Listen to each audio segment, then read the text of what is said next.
They weren't printed. They were deep gouges, like someone had spent hours carving them in with a tool. I had examined this desk thoroughly when it first arrived. These hadn't been visible before, or I'd missed them. I pulled the drawer all the way out. The back panel had more symbols, and below them, a date, July 1887, and a name, Samuel Whitmore. I did some research. It took a while, but I found a local historical society article from 1891. Samuel Whitmore had been arrested for, and this is where it gets strange, for unlawful ritual practice in his home. The charge didn't specify what that meant. The article said he'd been found in his study, surrounded by objects of ceremonial significance.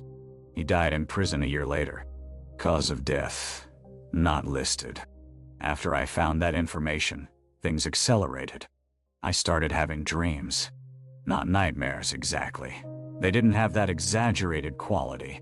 They felt like memories. I'd be in a study I'd never seen before, watching candles burn down to nothing.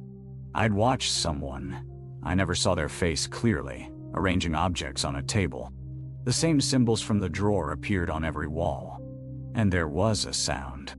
This rhythmic tapping, like fingernails on wood. It never stopped. I'd wake up and my heart would be pounding, but I wouldn't remember the dream's details clearly.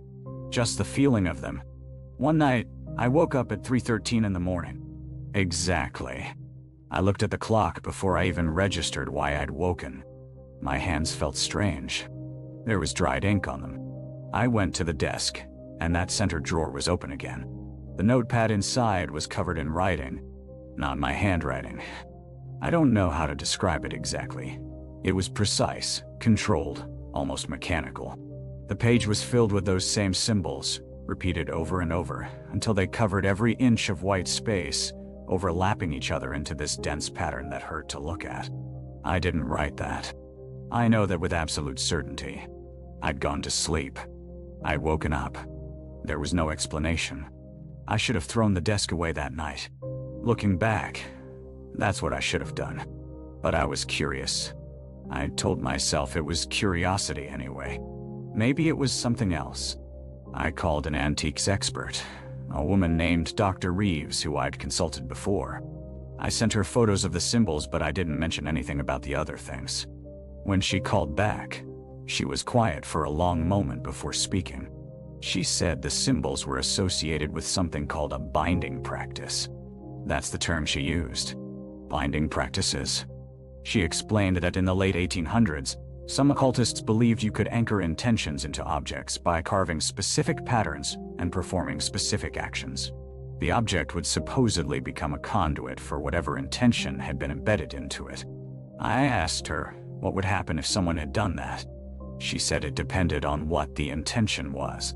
But she said something else that stuck with me. She asked how long I'd owned the desk, and when I told her, she asked if I'd been experiencing disruptions to my waking state. That her exact phrase. I've owned the desk for 3 years now. I still haven't gotten rid of it. I know how that sounds. The things that started happening after I learned about Whitmore and the binding practice, they're subtle. My sleep schedule is completely inverted now. I'm not tired during the day. At night, I become almost impulsively alert between 2 and 4 in the morning. During those hours, I do things I don't remember doing. I've filled entire notebooks with those symbols.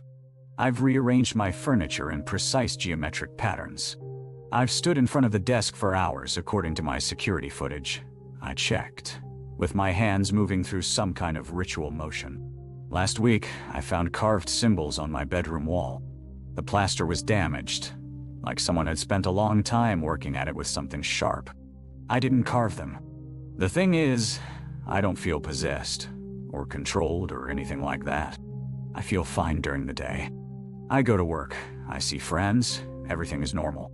But there's this awareness now, this knowledge that during certain hours, I'm not entirely in control of what I'm doing. And I think something is using me to finish whatever Samuel Whitmore started in 1887. I've started looking at those symbols more carefully. I think I'm beginning to understand what they mean. Part of me wants to complete whatever pattern he started. Part of me is terrified of what happens when I do. I haven't made a decision yet, but I can feel it coming.